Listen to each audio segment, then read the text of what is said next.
মই কাৰো বেয়া ভাবি কিনে কাম কৰা নাই মই কাৰো বেয়া ভাবি কাম কৰা নাই মই এইখিনিয়ে কৈছো মই অকল ষ্টুডেণ্টছখিনি ভাল হ'ব বুলি কিনে মই কৈছিলোঁ ভাই 26,000 চাকৰি নিযুক্তিত কেলেংকাৰী হোৱা বুলি অভিযোগ উঠোৱাৰ পিছত ভিক্টৰ দাসক গ্ৰেপ্তাৰ কৰে আৰু তাৰ পিছত তেখেতে আৰক্ষী জিম্মাত থাকে। আৰক্ষী জিম্মাত থকাৰ পিছত হাইকোৰ্টৰ নিৰ্দেশ মৰ্মে তেখেতক মুকলি কৰি দিয়া হয়। তাৰপিছত তেখেতক চাকৰিৰ পৰা নিলম্বন কৰা হয়। নিলম্বিত ভিক্টৰ দাসে তেখেতৰ অনলাইন ক্লাছত কেনেদৰে ষ্টুডেণ্টসমূহৰ আগত উচুপি উঠিছিল চাওঁ আহক। মই কাৰো বেয়া ভাবি কিনে কাম কৰা নাই মই কাৰো বেয়া ভাবি কাম কৰা নাই মই এইখিনিয়ে কৈছো মই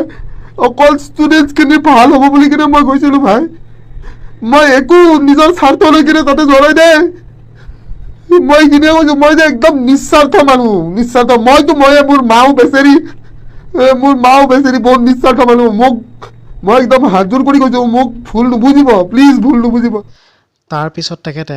তেখেতৰ দেউতাকৰ কথা কৈ ষ্টুডেণ্টসমূহৰ আগত এইদৰে উচুপি উঠিছিল। পাপা যেতিয়া ঢুকাইছে ন মই তেতিয়া কৈছোঁ দেখোন আগতেও দেখিছোঁ মানে পাপাৰ যিটো বডি ন এনেকৈ পিছফালেদি এনেকৈ ফুটা কৰি দিছে এইফালে এইখিনি জেগা দি ফুটা কৰি দিছে পাপাক মই ধৰি কিনে কৈছোঁ এই পাপা কি টেনশ্যন লৈ আছে মই আছোঁ সিদিনা পাপাৰ তেতিয়া পাপাক কৈছোঁ পাপা উঠা না দেহা উঠা না এবাৰ দেহা উঠা না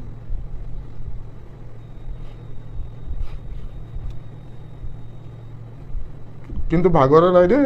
কোনেও নাভাবিবি বোলে ভিক্টৰ দা ভাগৰি গৈছে